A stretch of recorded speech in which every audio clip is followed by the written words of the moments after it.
Hey everyone, welcome back to another week of Vern's Supercoach. Round 10 review. How did we go? Not too bad, 24-28. I'm kind of disappointed by it, just in the sense that Cogs and Butters really punished me this week. We traded Cogs, he puts out the 140. We knew he could do a big score against West Coast, but I didn't see the 140 coming and really punished anyone that didn't hold the faith. Butters came out with another good score as well. We knew he could do a good score against North. I guess the 50s really scared me off, and I bailed on it last week instead of Dacos.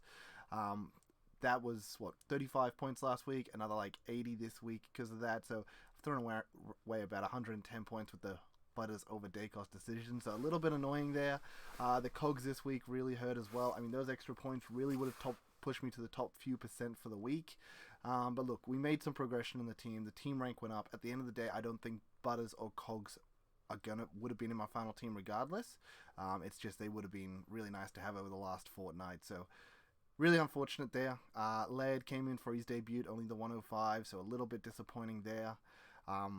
But we did get lucky and hold the faith on Clary. So, as we all saw last week, we captained Clary, and a lot of people I think would have been put off putting the VC or C on Clary. I don't think people would have had Darcy like I did and were willing to put the C on Darcy. So I put the VC on Clary, unless they were looking to put the C on Neil, I get. But I think a lot of people might have gone McRae and then into Neil, and a lot of people I think jumped off the Clary boat. They didn't hold the faith, but it really rewarded those that held the faith in Clary. We know he's full of these 200s, and yeah, we didn't make the wrong play last week. Captaining Clary was the correct play. It just didn't pan out, and that happens sometimes. This week we held the faith. We did it again. We put the VC on Clary and rewarded us with a 178, a massive score, highest of the round, and we get the VC on it. So that was awesome.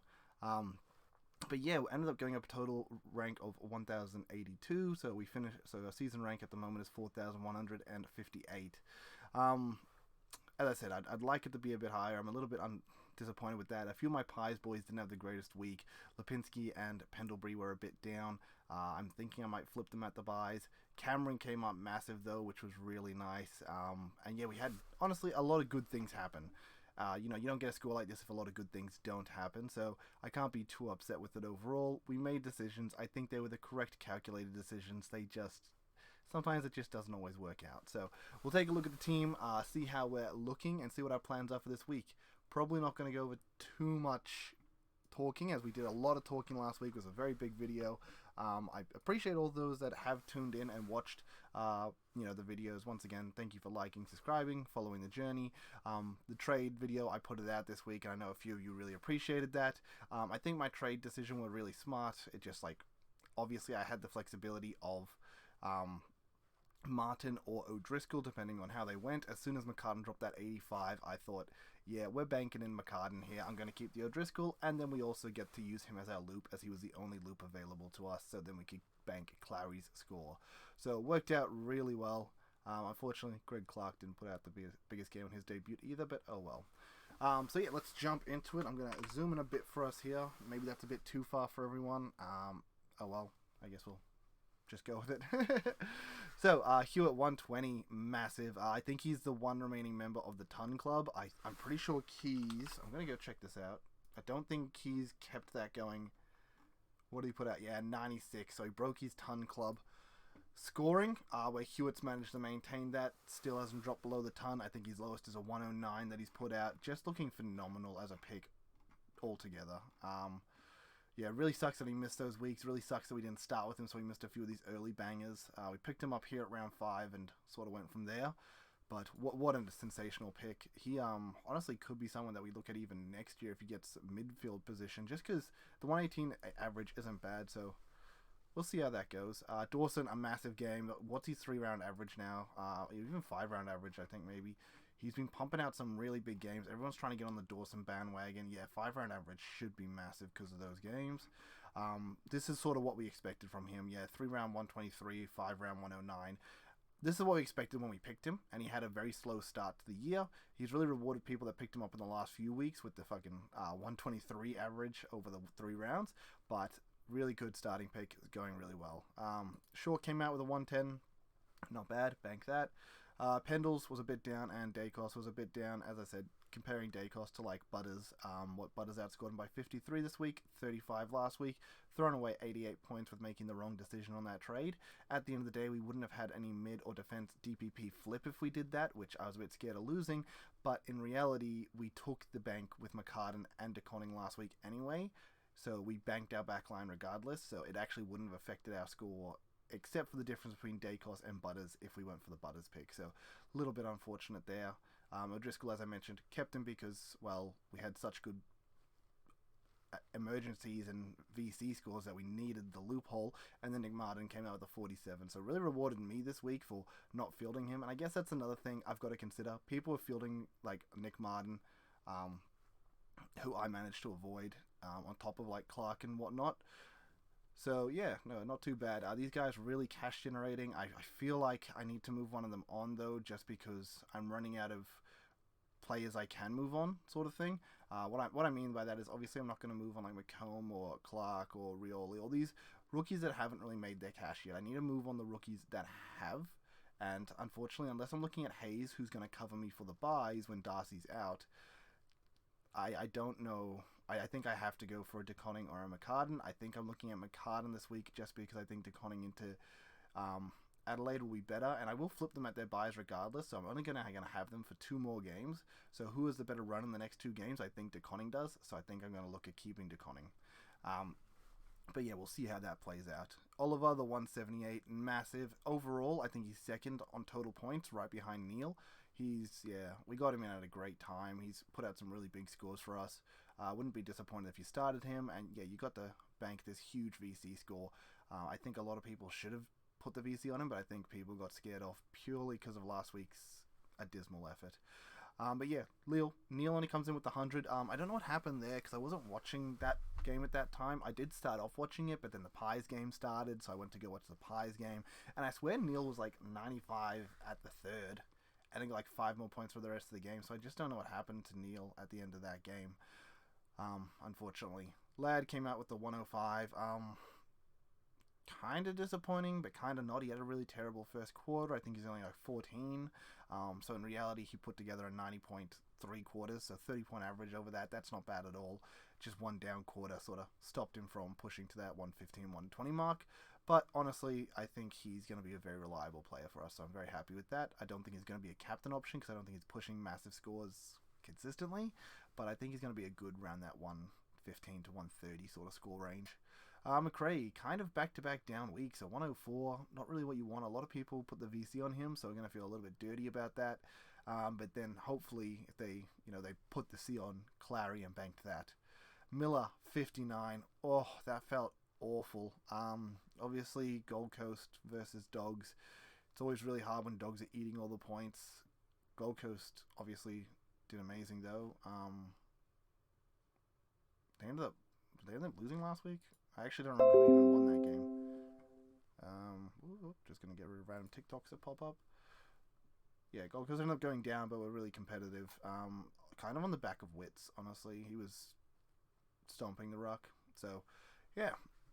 Cripps, 78, 2 weeks in a row. He's had down weeks. He did get rode by Luke Parker. He just tagged him really hard and kind of slowed down Cripps' scoring. He did look really damaging when he was getting the ball. He gave away a few clangers though early, a few free kicks, and that's always going to hurt your scoring. So unfortunately, yeah, 2 down weeks, which kind of sucks. But honestly, the form he's been in, and even in that game, he didn't look like, I didn't look at him and go, what have I done? He looks awful. He still looked fine. Just things didn't really roll his way this week, which is fine. Cripps, awesome game. Cripps and Crisp. I always get those two mixed up for some reason. I don't know why. Not that I know who is who. I just, when I go to say them, I don't know why. I just don't do it right. But yeah, awesome 107 from him. Pies getting up over the Dockers. Over in Fremantle. That was good to watch. I loved it. Wet weather game. Crisp was still so clean with the ball. I think that's honestly what hurt Pendlebury and Dacos a lot. We didn't do a lot of chipping around the back or hold the ball possession-wise, because it was that wet weather game where it's very hard to do that, and if you do spill the ball, which I think there's a much higher percentage chance of doing that in a wet weather game, then it's very easy to get scored on, and that's sort of what Freo were doing. They were trying to control the ball, control the possession, and we were just sort of pushing for ground, and that was, I think, the difference of us winning. We just pushed for grounds. We didn't make errors trying to pass the ball backwards. They made a few and turned into turnarounds and turned into goals, and we had just pressure 24/7. But I think that's why Pendles and Dacos were down, because they obviously run off the half back, and when we're not chipping it around, when we're sort of just looking to pump it forward as much as possible, they're not going to be as involved as they normally are. But yeah, Chris was still really clean, looking so good, honestly. Such a good player. I love watching him.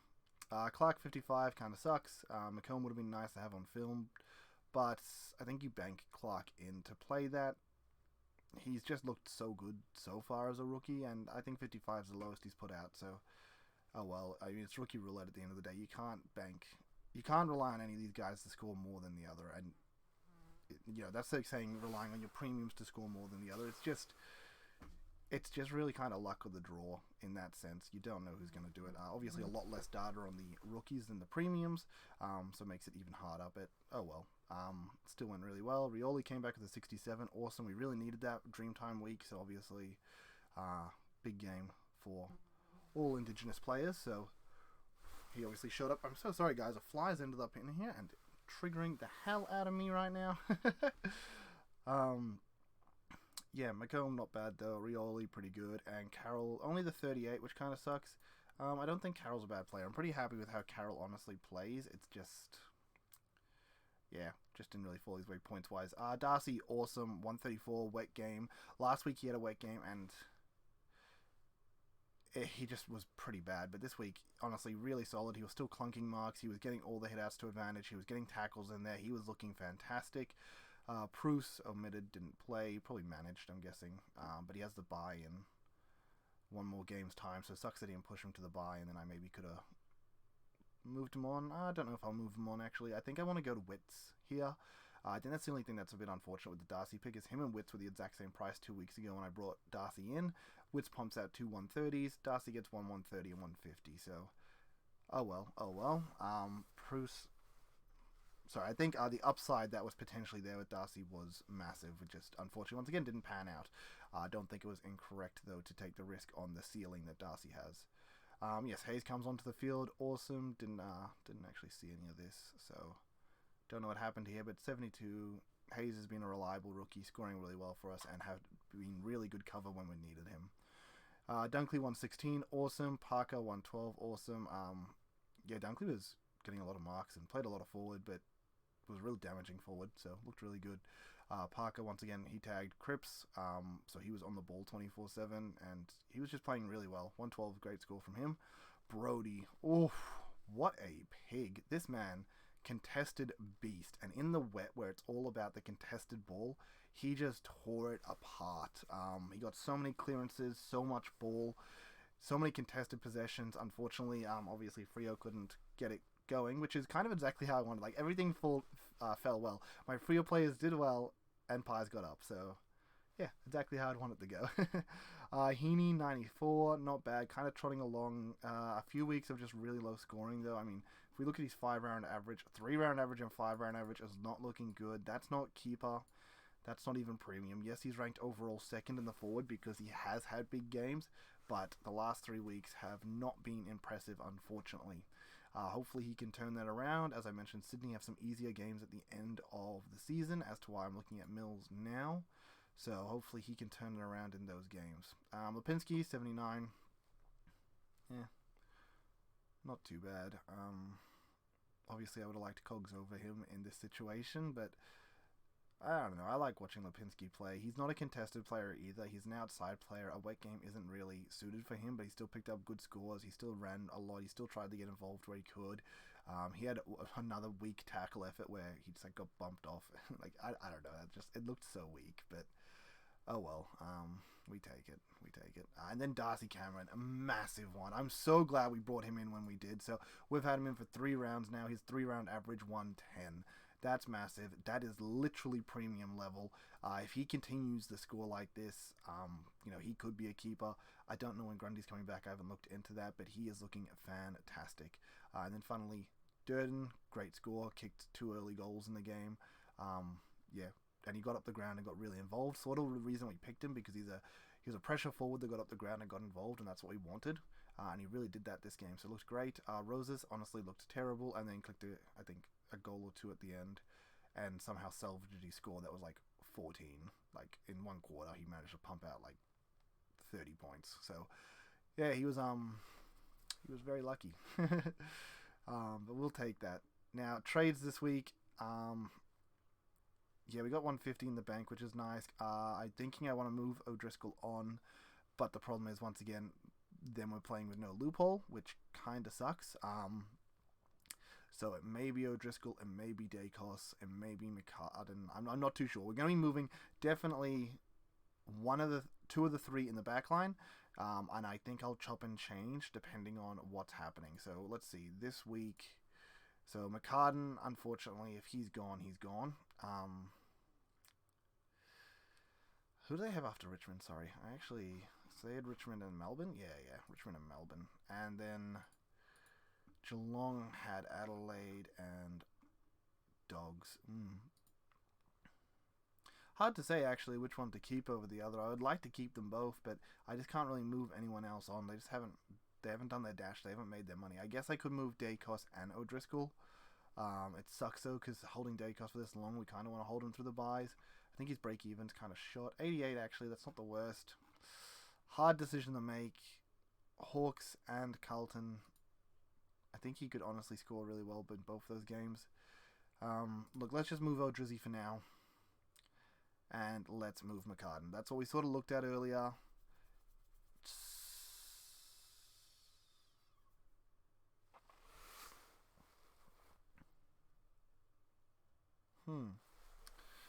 Sorry. I'm just kind of looking at it and contemplating the two. If maybe I should go Dacos and hold McCartan, and then I can flip both of them at their buys. Something I wanted to bring up actually about players to get in or keep your eye on is definitely Sinclair. With Steele going out, I feel like Sinclair could be a really good grab. He is someone I was honestly really interested in, but obviously you want to see how he performs without Steele in the team. He looks pretty good this week, so I was pretty happy with that. Overall total points, he's sitting second.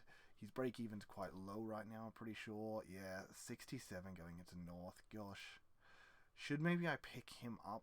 I want to pick him up after his bye, so if I pick him up this week, then he doesn't play the following week. Where if I wait a week, then I can pick him up the week after that. Unfortunately, going into North, he could really have a big price jump, which kind of sucks. We're giving up our DPP swing here, and I want to bring in Mills. He's got a good matchup this week. Who do they have again? He has Richmond, who love to bleed points in their midfield. I'm thinking of even putting the VC on him and going C on McRae. Yeah, I mean, there's a lot of good options. I think Miller could really bounce back against Hawthorn. I mean, down here, I'm not too sure who you'd go on these teams. I think Cripps wouldn't be too bad in a Collingwood or Walsh. Obviously, McRae or Dunkley in here. I wouldn't really put anyone in this game. You could maybe go for an Oliver Petrarca if you want, but not one I'd steer clear of. Same here. You could go and kneel into GWS, but they do love to tag, so I wouldn't do that myself. And then, yeah, maybe a Mills from here. So I think they're the ones that I look at. Mills, McRae, Dunks, Miller, and Cripps. They're the guys I'd be looking to captain or VC this week. So the other thing is if I do put Mills in my VC loop, I can make the decision to bring...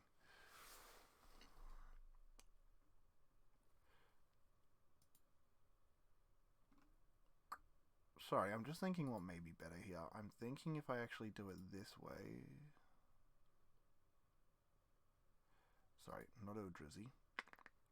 Where did my boy McCartan go? I'm just going to have to filter for him.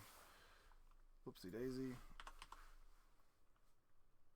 Okay, let's put McCartan back in now. Once again, we're saving our boost. I think we'll be very aggressive in the buys, personally. But I think this could look really nice, actually. If we do it like this, we can put the Conning on field. I definitely trust him more. And at the end of the day, if McCartan has a good game, we can then move the Conning on for O'Driscoll, put McCartan on field and take that, which is really nice. And then it also gives us a loophole for later on if Mills also goes off to loophole him as well. So I think similar thing to last week, we'll chop and change our trades depending on how McCartan actually goes here.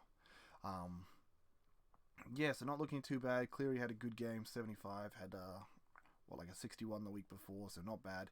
I think team's looking good. I think these are some good VC captain options. I feel like we can pump out a good score this week. It'd be nice to see Bruce back. What am I thinking? We got to move. And I did my trades wrong when I showed it in my trade video, but I should really only be upgrading DeConning, upgrading Greg Clark, and upgrading Bruce, and that should technically be a full premium team if we're counting these guys as keepers, which would potentially one up, one down, leave us with 8 trades left, which is quite a lot, which I think I will be looking to potentially flip at the bye. We'll see how Brody plays when Fife gets back. Potentially flip Lipinski, maybe Cameron, depending on where Grundy's at. But I think Cameron's looking pretty good, so I'm going to be pretty solid with him. And then maybe Pendlebury as well at the bye. I might actually flip. So if I bring in Sinclair after his bye, and then I can flip Pendles to Stewart, I think that would look like a really dope backline. Midfield, I don't really think there's too much I need to change here. Potentially Parrish in. I'm thinking him after his bye next week. Walsh could be the other one who's been popping off the last few weeks. But I think I'm not too sure. Walsh or Parrish. We'll get the DPPs to see who gets DPP after next week as well. So then we can find out, around 14 if we're going to flip Lipinski into maybe a Smith or a Bont. Maybe even flip a Heaney too. But I think I've got enough trades to do that. And honestly, flipping him up 100k, at minimum it's a 1 up, 1 down. But it could be less than that depending on the money I'm sitting on at the time. It could just be a straight switch. So that could leave me even with the going 1 up, 1 downs or sidewaysing people. I have 8 trades left when the team's finished. If I sideways, maybe 1 or 2. Worst case 3. Maybe I pump out 5 extra trades there and then leave myself with 3 to finish the season. So that's how we're looking. I think team looks good. That's my plan going forward. Tell me how your team went. Tell me what you're looking at, who you're looking to finish your team, who you're looking to maybe VC and see this round, because as I said, there's a lot of options to go for here. But yeah, thanks for tuning in, everyone, and I'll catch you all next week. So peace, later.